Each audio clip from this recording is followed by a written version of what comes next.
Boa noite, pastor André, tudo bem? Boa Graças noite, a graças e paz de Jesus. Jesus Cristo. Pastor André, tem uma pergunta para você e começa assim: qual é a ligação real entre alma ferida e dificuldade de comunhão com Deus? Nenhuma pessoa ferida consegue ter comunhão com Deus. Por quê? Porque 90% de todos os traumas que uma pessoa tem, de todos os problemas que ela tem, estão relacionados à infância dela e aos pais. E normalmente 70% é ao pai, né, o sexo masculino. Nesse momento, eu tenho Deus como pai. Como eu posso ter comunhão com Deus, o pai, se no fim das contas eu tive um problema com o meu pai? As pessoas têm medo de Deus nesse sentido. Por quê? Elas foram abandonadas, rejeitadas, humilhadas, injustiçadas, foram traídas, foi afetado, né, a sua confiança, foram violentadas e abusadas. E elas automaticamente transferem para Deus. Por quê? Aí eu vou te contar. Não que isso seja algo que talvez tem gente até que vai falar, eu confio mais em Deus do que no meu pai. Mas na verdade isso é uma transferência é, de culpa sem ser intencional, né? Pensa comigo. Eu transfiro a culpa por quê? Porque eu sofri o trauma de infância, Uhum. eu era pequeno e criança. Aí eu acuso quem? Meu pai? Não, eu acuso alguém. Quem que não Ah, me sim, protegeu? meu pai, Ok, mas se é o meu pai que está me ferindo, quem que não me protegeu? minha mãe, Se não é minha mãe que me protegeu, quem que eu esperava que tivesse me protegido? foi seu pai, Deus, Deus. entendi. Nesse momento, a criança, ela não entende isso, mas quando ela cresce e ouve falar de Deus, de Jesus, do Espírito Santo, ela fala: e por que Deus não estava lá quando eu estava sendo abusada?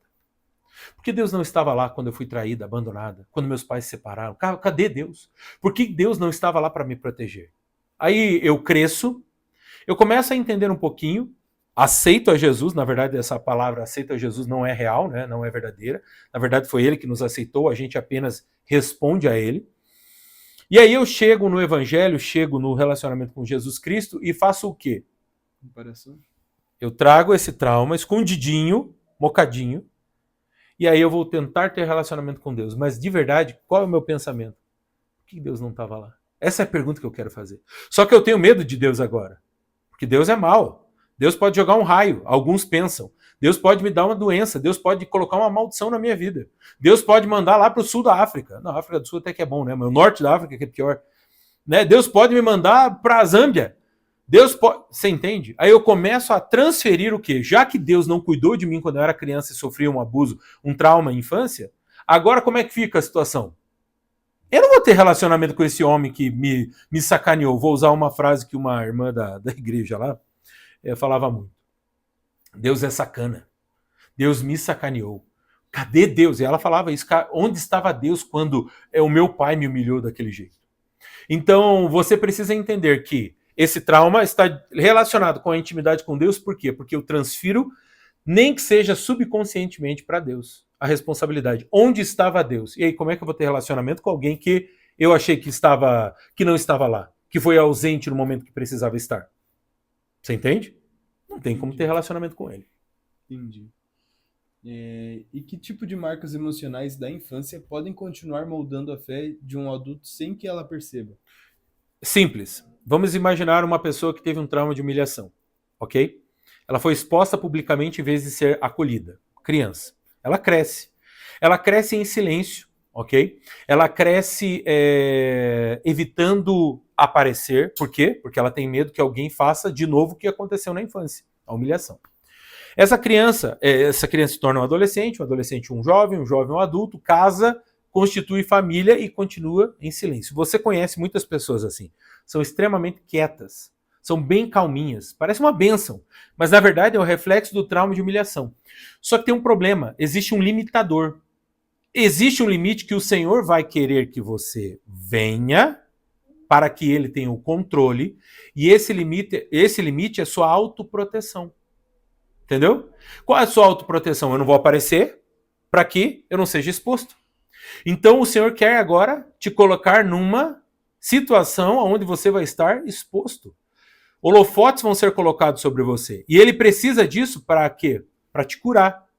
Porque se ele não conseguir te curar, você vai estragar tudo lá na frente. E você já viu isso, e eu creio que os que estão nos assistindo hoje já viram isso. Pessoas que são líderes de célula, são pastores, tal, eles atendem aquele limite e caem. Ou retornem, retrocedem. Por quê? Porque não foi tratado isso, não foi curado, não foi liberto. E esses traumas de infância acabam impactando diretamente esse adulto. Por quê? Porque ele coloca limitadores como travas de proteção para ele próprio. E a gente podia falar de outros traumas, né? O abandono, rejeição, injustiça, traição e violência e abuso. Mas todos eles vão ter uma trava. Todos eles vão ter. Ou vou dar um exemplo para você. Qual que é a trava do adulto? Né? Qual é a trava do adulto que sofreu um trauma de infância de traição? Você lembra? De traição. Ele não confia. Aí ele usa aquela frase: eu não confio em ninguém. Opa, se eu não confio em ninguém, eu não confio em Deus. Porque Deus também pode me trair. Que daí entra naquela primeira pergunta do pai também, né? Tipo assim. A mesma situação. Só que aqui qual é? Como que continua? Como ele molda essa fé? Como essas marcas emocionais moldam a fé? Assim. Você pega um que teve rejeição. Qual que é o maior medo dele? Ser rejeitado de novo. É a dor que ele tem. Aí ele cresce, está tendo um relacionamento com Deus, e aí ele não pode ser pastor. Por que não pode ser pastor? Porque o pastor vai ser rejeitado, meu Deus do céu. Ele não pode ser evangelista, porque o evangelista vai ser rejeitado. Ele não pode ser profeta, porque o profeta vai ser rejeitado, perseguido.